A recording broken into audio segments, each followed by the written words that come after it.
Bonsoir tout le monde. Alors, je ne suis pas Catherine, mais vous êtes au tapis rose de Catherine. Alors, je vous souhaite la bienvenue et en cette première du film Grand Ours. Et vous allez passer un merveilleux moment en notre compagnie.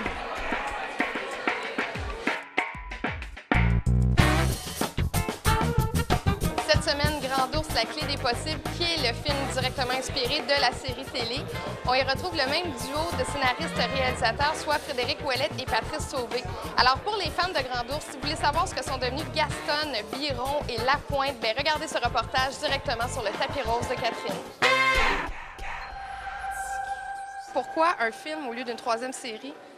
Il y avait un contexte. Après la deuxième série, Radio-Canada avait décidé de couper les budgets alloués aux séries lourdes, le réduire.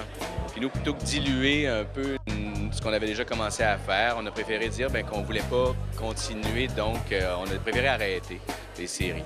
Ça ne voulait pas dire qu'on n'avait pas envie de prolonger les aventures de Marc Messier, Normand Dano, Fanny Mallette, mais quelque part, on ne voulait pas réduire la qualité de ce qu'on avait donné, d'imagerie, de climat et tout ça.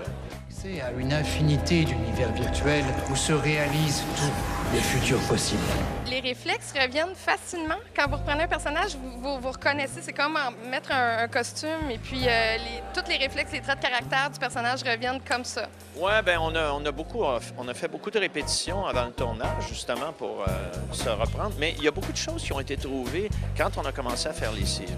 C'est surtout là, quand on a fait la première série, je dirais les premiers 2-3 semaines de tournage, c'est là que quand on place le personnage, puis jusqu'où il peut aller, pourquoi il fait ça, puis tout ça, ça, c'est beaucoup plus difficile, c'est du gros travail. Comment elle a évolué, Gaston?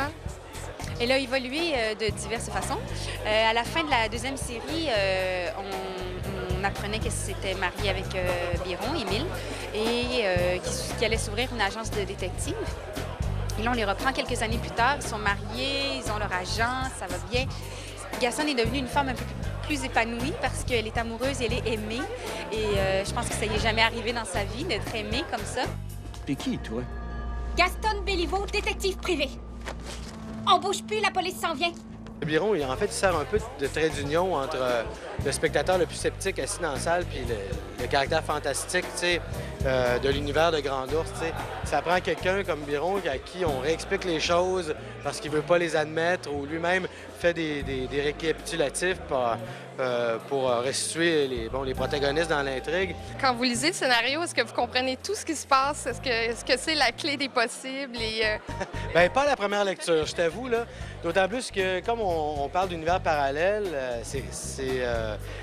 ça devient bien clair esthétiquement quand c'est à l'écran, mais à la lecture, des fois, quand les deux se confondent, des fois, il faut que tu relises une couple de pages là, pour être bien sûr d'avoir compris.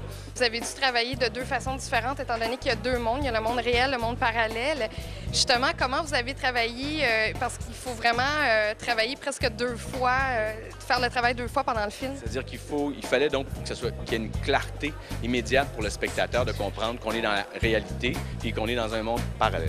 Il y avait aussi deux cas. La réalité est plus froide, plus triste peut-être, un peu plus glauque.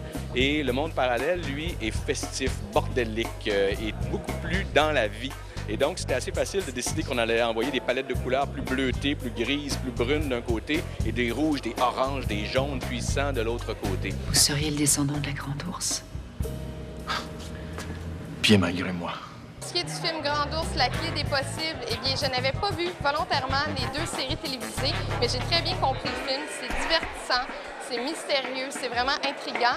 Mais pour les fans, peut-être que vous allez trouver que c'est trop court parce qu'évidemment, c'est pas comme 12 ou 13 émissions. Sur ça, je vous souhaite bon cinéma. Est-ce que vous êtes conscient que vous allez être l'acteur maintenant qui va probablement être le plus associé au col roulé? Et à la barbe. Et à la barbe. Et au dos rond. Et au wallabies brun.